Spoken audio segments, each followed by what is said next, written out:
پاکستان کی کامیاب سفارت کوششیں ایران پر حملے پھر رکوا دیے۔ ٹرمپ کا پاکستان کی درخواست پر جنگ بندی میں توسیع کا اعلان، کہا وزیر اعظم شہباز شریف اور فیلڈ مارشل کی درخواست پر حملے روک رہے ہیں، ایران کی تجاویز پیش کرنے تک جنگ بندی میں توسیع کر دی، ایران کی ناکہ بندی برقرار رہے گی، ٹرمپ کی فوج کو ہر قسم کی تیاری کی بھی ہدایت، کہا ایران معاشی بدحالی کا شکار ہے، آبنائے ہرمز کی ناکہ بندی سے ایران کو تقریباً $500 ملین کا یومیہ نقصان ہو رہا ہے، ایران کا ناکہ بندی ختم کر دی تو کبھی ڈیل نہیں ہو سکے گی، ایران کی حکومت اس وقت کمزور اور تقسیم ہے، ایران پر حملے نہیں کر رہے، وائٹ ہاؤس کے مطابق جے ڈی وینس آج مذاکرات کے لیے پاکستان نہیں جائیں گے۔ وزیر اعظم کا جنگ بندی توسیع کی درخواست قبول کرنے پر ٹرمپ سے اظہار تشکر، ایکس پر پیغام میں شہباز شریف نے کہا اپنی اور فیلڈ مارشل عاصم منیر کی طرف سے جنگ بندی میں توسیع کی درخواست قبول کرنے پر صدر ٹرمپ کا شکریہ ادا کرتا ہوں، امید ہے افریقین تنازع کے مستقل خاتمے کے لیے اسلام آباد میں مذاکرات کے دوسرے دور میں جامع امن ڈیل کو انجام دینے میں کامیاب ہوں گے، پاکستان تنازعات کے مذاکراتی حل کے لیے اپنی بھرپور کوششیں جاری رکھے گا۔ ہارنے والا شرائط طے نہیں کر سکتا، ایران نے ٹرمپ کی جنگ بندی میں توسیع مسترد کر دی، اسپیکر ایرانی پارلیمنٹ کے مشیر مہدی محمدی نے کہا ہے کہ ٹرمپ کی جنگ بندی میں توسیع کی کوئی اہمیت نہیں، ٹرمپ کی جانب سے جنگ بندی میں توسیع ایک چال ہے، ٹرمپ جنگ بندی میں توسیع کر کے ایران پر حملہ کرنا چاہتا ہے، ناکہ بندی جاری رکھنا بمباری کے برابر ہے۔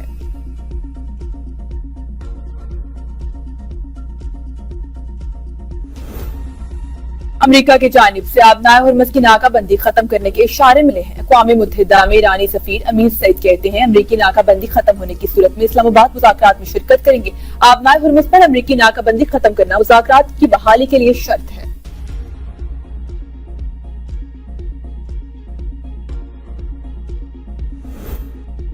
امریکہ کا ایرانی بندرگاہوں کی ناکہ بندی جاری رکھنے کا اعلان، وزیر خزانہ اسکاٹ بیسنٹ کہتے ہیں کہ محض دنوں میں خارج جزیرے میں تیل ذخیرہ کرنے کی گنجائش ختم ہو جائے گی، تیل کی ایرانی کنویں سے پیداوار بند ہو جائے گی، ایران کی میری ٹائم تجارت میں رکاوٹ ڈالنا ایرانی حکومت کی بنیادی آمدنی کو ہدف بنانا ہے، ایران سے خفیہ تجارت پر امریکی پابندیاں عائد ہوں گی، امریکہ نے ایران کو اسلحہ فراہم کرنے والی کمپنیوں اور افراد پر پابندیاں لگا دی، ایران، ترکیہ اور متحدہ عرب امارات میں 14 افراد اور کمپنیاں شامل، متعلقہ افراد کمپنیاں ایران کو ہتھیاروں کے اجزاء کی نقل و حمل میں ملوث قرار۔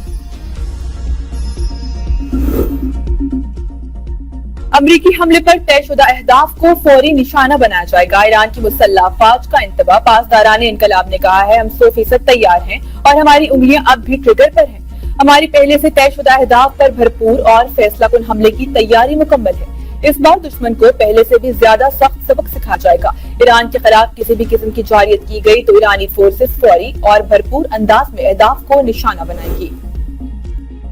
اقوام متحدہ کا جنگ بندی میں توسیع کا خیر مقدم، پاکستان کی کوششوں کی مکمل حمایت، انتونیو گوٹریس کی افریقین سے جنگ بندی کا احترام کرنے اور اشتعال انگیزی سے گریز کی اپیل، کہا امید ہے مذاکرات جامع اور دیر پا حل کی راہ ہموار کریں گے، یہ کشیدگی میں کمی کی جانب اہم قدم ہے، ایران اور امریکہ کے درمیان سفارتکاری کے لیے موقع پیدا ہو گیا۔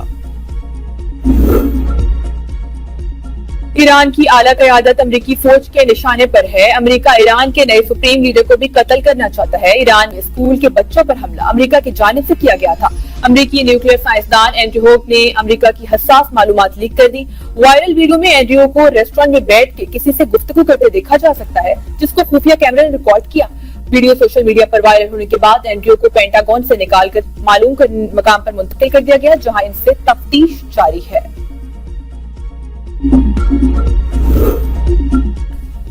امریکہ سے مذاکرات میں شرکت کے لیے وفد بھیجنے پر ابھی تک کوئی فیصلہ نہیں کیا گیا، ترجمان ایرانی وزارت خارجہ اسماعیل بقائی کا کہنا ہے جب بھی مذاکرات نتیجہ خیز ہوں گے ایران اس میں شرکت کے بارے میں فیصلہ کرے گا، ایرانی بحری جہازوں اور کھلے سمندروں میں تجارت کو نشانہ بنانا بین الاقوامی قوانین کی سنگین خلاف ورزی، سمندری قذافی اور ریاستی دہشت گردی کے مترادف ہے، امریکہ کے یہ اقدامات اور سب نکات کو ایک ساتھ رکھتے ہیں تو امریکہ کی نیت پر سوالیہ نشان کھڑا کرتے ہیں، جنگ بندی کے آغاز سے ہی امریکہ نے وعدوں کی خلاف ورزی کی ہے جس سے مذاکراتی عمل پر اعتماد کمزور ہوا ہے۔